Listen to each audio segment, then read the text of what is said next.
തിരുക്കരങ്ങൾ തരുന്നതല്ല ശിക്ഷയിൽ ഞാൻ പതറുകില്ല.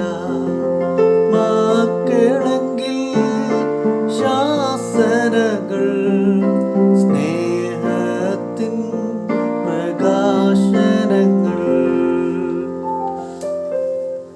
സുഭാഷിതം. ജ്ഞാനിയായ ശലോമോൻ സദൃശവാക്യങ്ങൾ 29 അധ്യായത്തിന്റെ 1 വാക്യത്തിൽ എഴുതിയിരിക്കുന്ന വാക്കുകളാണ് ഇന്ന് നാം ചിന്തിക്കുന്നത്. കൂടെ കൂടെ ശാസന കേട്ടിട്ടും ശാഠ്യം കാണിക്കുന്നവൻ നീക്കുപോക്കില്ലാതെ പെട്ടെന്ന് നശിച്ചു പോകും. Whoever remains stiff necked after many rebukes will suddenly be destroyed without remedy. ഇതിന്റെ അർത്ഥം മറ്റൊന്നല്ല, നിരവധി മുന്നറിയിപ്പുകൾ നൽകിയിട്ടും തിരുത്തപ്പെടാൻ ശാഠ്യപൂർവം വിസമ്മതിക്കുന്നവർ പെട്ടെന്നുള്ള വിനാശകരമായ വിപത്ത് സംഭവിച്ച് നശിച്ചു പോകുമെന്നർത്ഥം. ശാസന കേൾക്കാത്ത ദുശാഠ്യമുള്ള ധിക്കാരമായ മനോഭാവത്തെ പ്രതിഫലിപ്പിക്കുന്നതിന് വേണ്ടിയാണ് കഠിനമായ കഴുത്തെന്ന് പറഞ്ഞിരിക്കുന്നത്. മാതാപിതാക്കൾ, അധ്യാപകർ, ശുശ്രൂഷകർ ഇങ്ങനെ പലരും ഉപദേശിക്കാറുണ്ട്.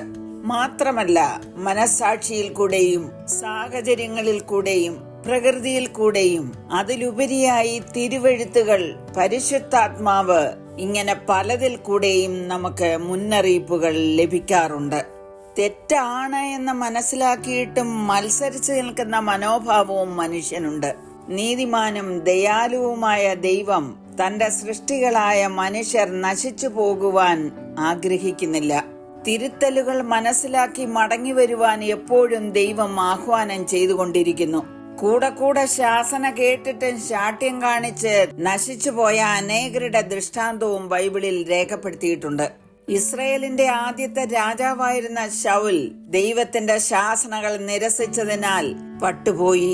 ഭൂമിയിൽ മനുഷ്യന്റെ ദുഷ്ടത വലിയതെന്നും അവന്റെ ഹൃദയവിചാരങ്ങളുടെ നിരൂപണങ്ങളൊക്കെയും എല്ലായ്പ്പോഴും ദോഷമുള്ളത് എന്ന് കണ്ടതുകൊണ്ട് നീതിമാനായ നോഹയെ അയച്ച് 120 വർഷക്കാലം പ്രസംഗിപ്പിച്ചു. നോഹയും നോഹയുടെ കുടുംബം ഒഴികെ ബാക്കി എല്ലാവരും ജലപ്രളയത്തിൽ നശിച്ചുപോയി. മോശയുടെ ശാസനകൾക്കെതിരെ അഭിമാനത്തോടെ കഴുത്ത് കടിപ്പിച്ച ഫറവോനെ നോക്കുക. ഫറവോനും സൈന്യവും ചെങ്കടലിൽ മുങ്ങി മരിച്ചു. ഈ ദൃഷ്ടാന്തങ്ങളൊക്കെ നമ്മെ എന്താണ് പഠിപ്പിക്കുന്നത്? ലോകം അതിന്റെ അന്ത്യത്തിലേക്ക് ഓടിക്കൊണ്ടിരിക്കുന്നു. കർത്താവിന്റെ ദിവസമോ കള്ളനെ പോലെ വരും. അന്ന് ആകാശം കൊടുമുഴക്കത്തോടെ ഒഴിഞ്ഞു പോകും. മൂലപദാർത്ഥങ്ങൾ കത്തിയഴുകയും ഭൂമിയും അതിലുള്ള പണികളും വെന്തുപോകുകയും ചെയ്യും. യെശയ്യാ പ്രവാചകൻ ഇങ്ങനെ വിളിച്ചു പറയുന്നു: സകല ഭൂസീമവാസികളുമായുള്ളവരെ എങ്കലേക്ക് തിരിഞ്ഞ് രക്ഷപ്പെടുവീൻ. ഞാനല്ലാതെ വേറൊരു ദൈവവുമില്ലല്ലോ. ഒരിക്കൽ മരിക്കുകയും പിന്നെ ന്യായവിധിയും മനുഷ്യർക്ക് ദൈവം നിയമിച്ചിരിക്കുന്ന വസ്തുതയാണ്. ആ ന്യായവിധിയെങ്കിൽ നാം നശിച്ചു പോകാതിരിക്കുന്നതിനു വേണ്ടി യേശു കർത്താവ് ഭൂമിയിലേക്ക് വന്ന് നമുക്ക് വേണ്ടി മരിച്ചു, അടക്കപ്പെട്ടു, ഉയർത്തെഴുന്നേറ്റു. ദൈവം തന്റെ പുത്രനെ ലോകത്തിൽ അയച്ചത് ലോകത്തെ വിധിപ്പാനല്ല, ലോകം അവനാൽ രക്ഷിക്കപ്പെടുവാനത്രേ. അവനിൽ വിശ്വസിക്കുന്നവന് ന്യായവിധിയില്ല. വിശ്വസിക്കാത്തവന് ദൈവത്തിന്റെ ഏകജാതനായ പുത്രന്റെ നാമത്തിൽ വിശ്വസിക്കായികയാൽ ന്യായവിധി വന്നു കഴിഞ്ഞു. യേശു കർത്താവിൽ വിശ്വസിക്കുന്നവന് നിത്യജീവനുണ്ട്, അവൻ നശിച്ചു പോകയില്ല. കൂടെ കൂടെ ഈ ശാസന കേട്ടിട്ടും ശാഠ്യം കാണിച്ചാൽ നീക്കുപോക്കില്ലാതെ പെട്ടെന്ന് നാം നശിച്ചു പോകും. അങ്ങനെ അത് വന്നു ഭവിക്കാതിരിപ്പാൻ യേശു കർത്താവിൽ വിശ്വസിക്കാം, രക്ഷ പ്രാപിക്കാം. കരുണയുള്ള പിതാവേ, ലോകരക്ഷിതാവായ യേശു കർത്താവിൽ ഞങ്ങൾ വിശ്വസിക്കുന്നു.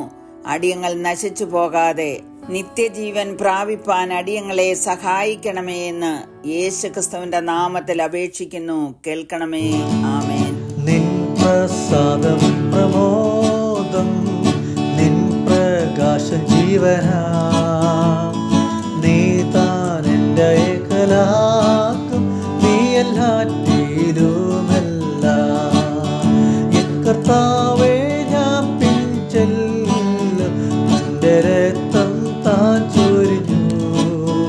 ലോകമെന്നെ കൈവിട്ടാലും കൃപയാ ഞാൻ പിൻചെല്ലും. ലോകമെന്നെ കൈവിട്ടാലും കൃപയാ ഞാൻ പിൻചെല്ലും.